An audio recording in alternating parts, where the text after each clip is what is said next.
हरिओम नमस्कार मित्रों, प्रणाम। जय श्री राम, जय बद्री केदार। मित्रों, पुनः एक बार स्वागत कर रहा हूं आपका अपने इस ज्योतिष कार्यक्रम में। मित्रों, आज मैं एक अहम विषय पे चर्चा करूंगा। वो विषय है कि कौन से भाव में कौन से ग्रह अशुभ बन जाते हैं। नौ ग्रह हैं, वो कौन से भाव में अशुभ हो जाते हैं। कई भाव ऐसे होते ग्रहों के कि कोई भी ग्रह उस भाव में पड़ जाएगा तो वो वहां पे शुभ फल नहीं देता है, अशुभ फल देता है और फिर जातक परेशान होता है। तो इसलिए मित्रों, आप अपनी जन्म कुंडली में आज निरीक्षण करिए, आपका ग्रह कौन से भाव में विराजमान है और कहाँ वो अशुभ फल दे रहा है। तो मित्रों, वीडियो प्रारंभ करने से पहले आपसे पुनः निवेदन है कि यदि आपने अभी तक चैनल को सब्सक्राइब नहीं किया है तो चैनल को सब्सक्राइब अवश्य करें, वीडियो को अंत तक देखें और यदि आपको ठीक लगती हैं तो शेयर भी करें, अन्य लोगों तक पहुंचाएं। साथ साथ में मित्रों लाइक और कमेंट भी करें। आओ मित्रों, अब चर्चा पे चलेंगे। तो सबसे पहले बात करेंगे मंगल ग्रह की। मंगल ग्रह मित्रों, तीन भाव ऐसे हैं, इन तीन भावों में मंगल ग्रह अशुभ हो जाता है, अर्थात वहां शुभ फल नहीं देता है। जिसकी कुंडली में चौथे भाव में मंगल है, उस व्यक्ति का ये साथ क्या होता है कि वह चौथा भाव सुख का भाव है। सब चीज होने के बावजूद भी, सब चीज है, संपन्न है, परंतु सुख नहीं भोग पाते हैं। सुख भोगने में परेशानी उत्पन्न होती है, अर्थात आनंद नहीं ले पाता है। जो वस्तु आप उनके पास हैं, भोग की जो वस्तुएं हैं, सुख की जो वस्तुएं हैं, उनका आनंद नहीं ले पाता है। ये कराता है मंगल। एक भाव ये है।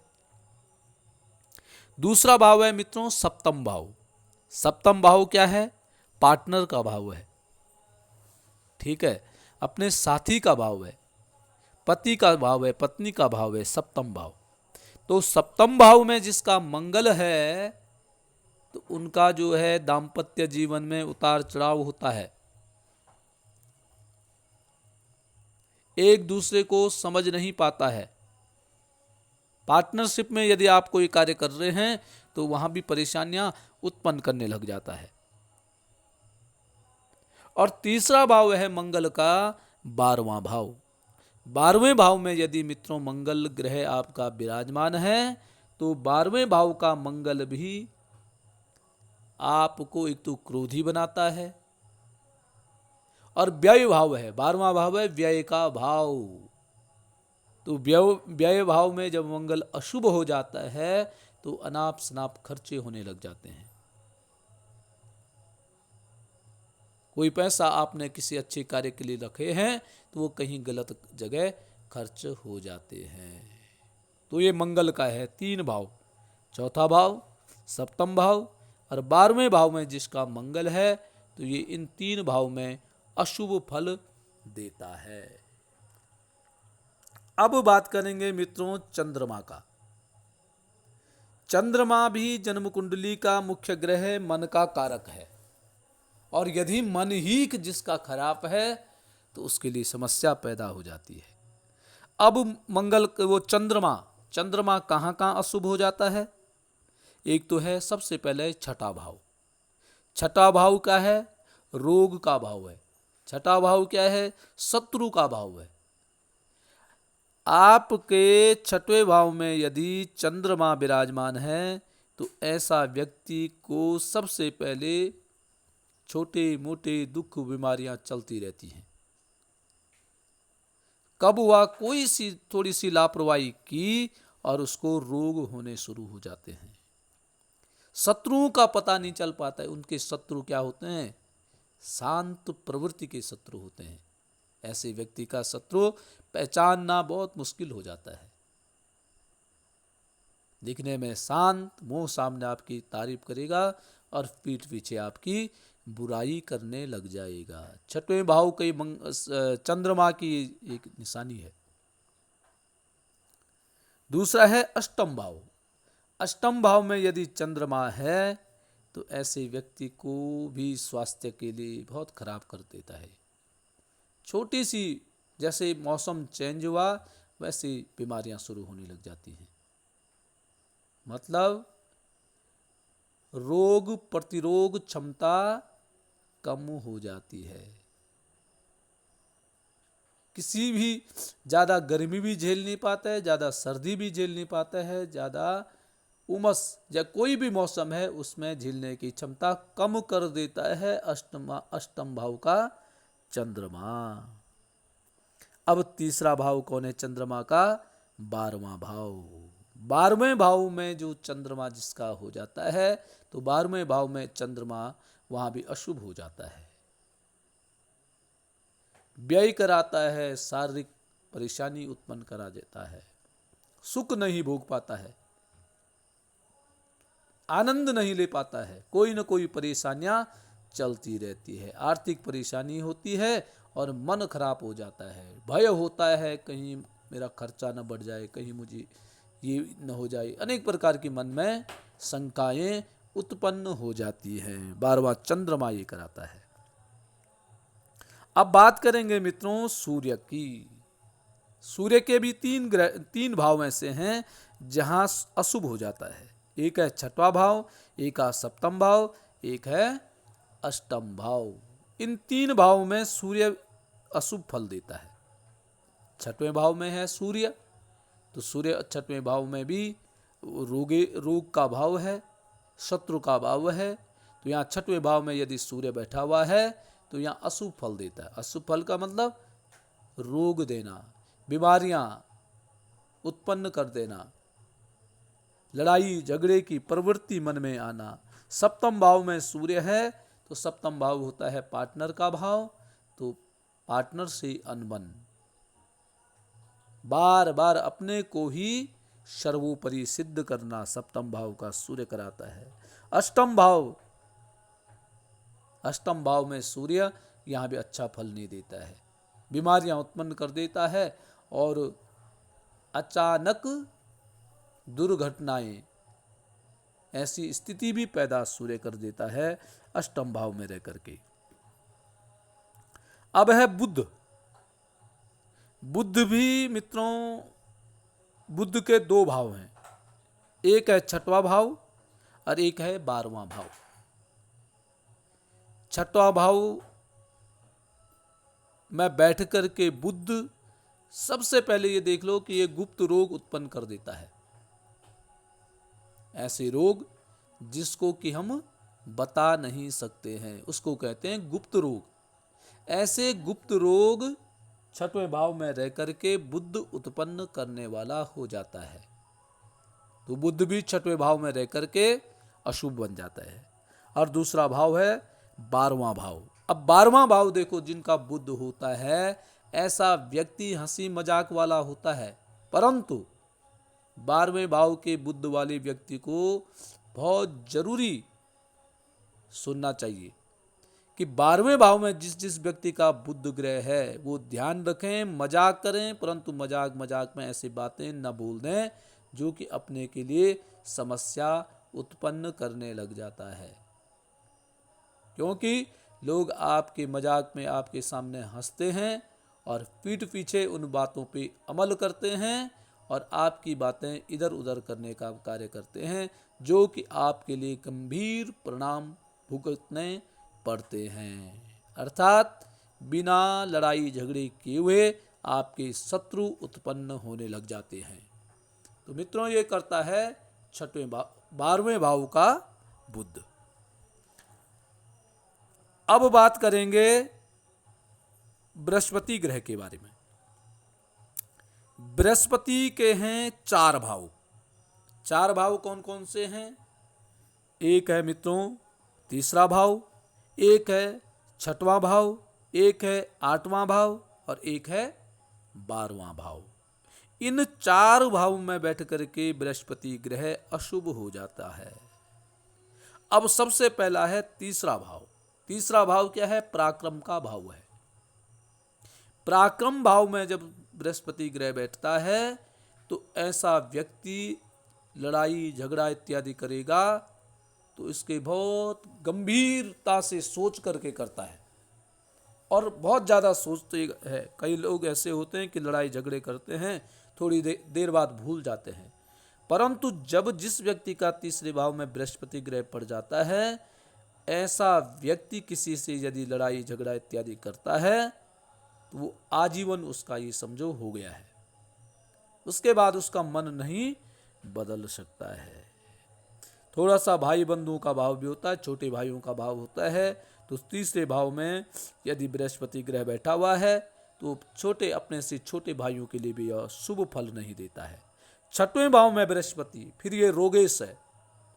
छठवें भाव का बृहस्पति रोग उत्पन्न कर देता है, पेट से संबंधित रोग, लीवर, किडनी, शुगर इत्यादि ऐसे रोगों को उत्पन्न करने का काम करता है छठे भाव का बृहस्पति। अष्टम भाव का बृहस्पति, अष्टम भाव का बृहस्पति भी अच्छा नहीं होता है। अष्टम भाव में बृहस्पति अशुभ फल क्या देता है कि वही अचानक कष्ट उत्पन्न कर देता है। अचानक कष्ट कैसे? दुर्घटना हो गई, कोई दैवीय आपदा हो गई, इस प्रकार की परेशानियां उत्पन्न कर देता है अष्टम भाव में बैठ करके बृहस्पति ग्रह। और फिर है द्वादश भाव। 12वें भाव में बृहस्पति है तो निश्चित समझो आपका शरीर के लिए, आप पे बीमारियों पे खर्चे उत्पन्न करेगा।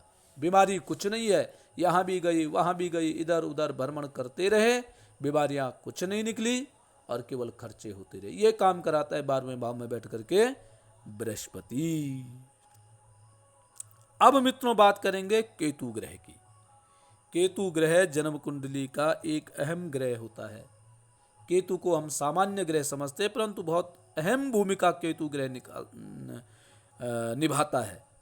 ये कहाँ किस किस भाव में? लग्न में, दूसरे भाव में, सप्तम भाव में और 11वें भाव में।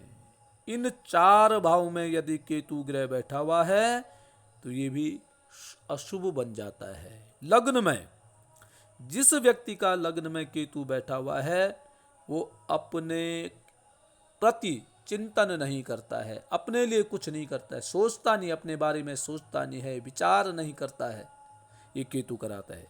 दूसरे भाव में यदि केतु बैठ रखे तो परिवार का भाव है, कुटुंब का भाव है, धन का भाव है, धन पे नियंत्रण नहीं रख पाता है, परिवार से सामंजस्य नहीं बैठा पाता है, केतु दूसरे भाव में ऐसी स्थिति पैदा करता है। सप्तम भाव में केतु, सप्तम भाव में मित्रों यदि केतु ग्रह बैठा हुआ है तो पार्टनर के लिए खतरनाक, दाम्पत्य जीवन में उतार चढ़ाव, कभी कभी मन मुटाव इतना बढ़ जाता है कि विच्छेद, तलाक जैसी स्थिति भी पैदा कर देता है सप्तम भाव का केतु। अब 11वें भाव में केतु, 11वां भाव है लाभ का भाव। केतु वैराग्य का ग्रह है, आपको जो लाभ होना चाहिए अपने लाभ को भी किनारे कर देता है, जो मिलना है उसको भी छोड़ने का काम केतु कर देता है। इतना लाभ प्रवाह लाभ के क्षेत्र में केतु करता है या अशुभ फल देता है, अर्थात लाभ नहीं हो पाता है, जितना लाभ होना चाहिए इतना लाभ नहीं हो पाता है। अब मित्रों बात करेंगे शुक्र ग्रह के बारे में। शुक्र ग्रह 6वें भाव में और 8वें भाव में अशुभ हो जाता है। 6वां भाव पुनः रोगेश है, शत्रु भाव है, और 8वां भाव मृत्यु का भाव है। तो यहां शुक्र ग्रह यदि बैठा हुआ है तो ये दोनों भाव अशुभ बना देता है। शनि एक ऐसा ग्रह है वो केवल लग्न में अशुभ हो जाता है। जिसका लग्न में शनि ग्रह होता है मित्रों, ऐसा व्यक्ति यदि लापरवाही करता है तो उसको गंभीर परिणाम भुगतने पड़ते हैं। लग्न वाले शनि के लिए अपने बारे में चिंतन करना चाहिए, अपने बारे में सोचना चाहिए। यदि अपने बारे में नहीं सोचता है तो उसके जीवन में अनेक प्रकार की समस्याएं उत्पन्न होने लग जाती हैं। तो शनि केवल एक भाव है, लग्न भाव में अशुभ होता है। अन्य भाव में क्या होता है शनि का, कि यदि नीच का है या पाप ग्रहों के साथ है तब वो गलत फल देता है, अन्यथा अन्य भाव उसके लिए सामान्य है। राहु, राहु ग्रह जन्म कुंडली का एक राहु ग्रह ऐसा है जिस भाव में बैठा हुआ है उस भाव में सतर्कता रखनी पड़ती है, परंतु 3 भाव राहु के ऐसे हैं जहाँ ये अशुभ होता है। अशुभ फल कभी न कभी देता ही है, अपनी दशा में, अपनी अंतर्दशा में अशुभ फल देगा। तो ये 3 भाव कौन कौन से हैं राहु के? एक है पंचम भाव, दूसरा है सप्तम भाव और तीसरा है नवम भाव। जन्म कुंडली के मुख्य भाव हैं मित्रों ये।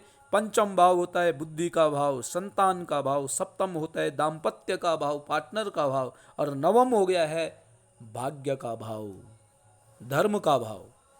पंचम भाव में राहु बैठ रखा है तो बुद्धि को भ्रमित करने का काम करता है। कोई काम अच्छा काम है परंतु बुद्धि भ्रमित है, करूं न करूं, करूं न करूं, करूं न करूं, और ऐसे भ्रमित के चक्कर में अच्छे कामों को छोड़ देता है। पंचम भाव संतान का भाव, अपने संतान के प्रति गलत भावना उत्पन्न होना, उनके विपरीत होना, उनके उल्टा होना, भ्रमित बुद्धि भ्रमित कर देता है, सोचने समझने की शक्ति को छीन कर देता है।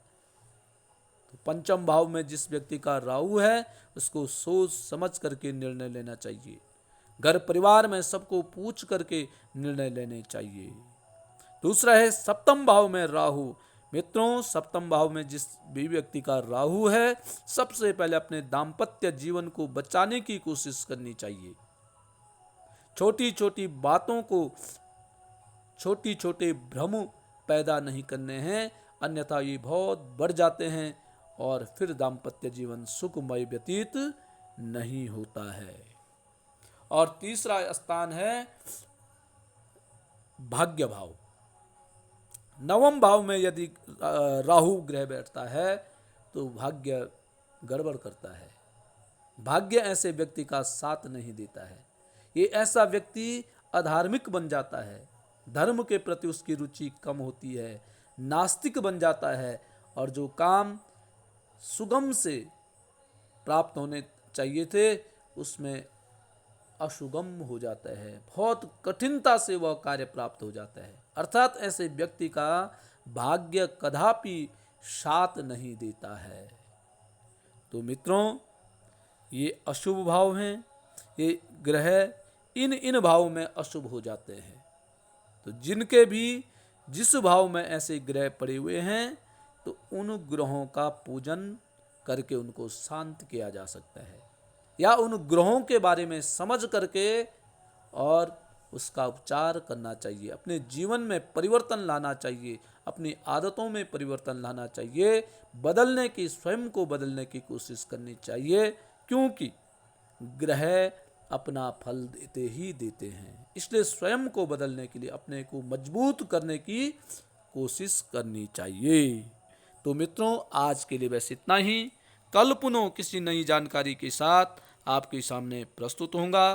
तब तक के लिए नमस्कार, प्रणाम, जय श्री राम, जय बद्री केदार।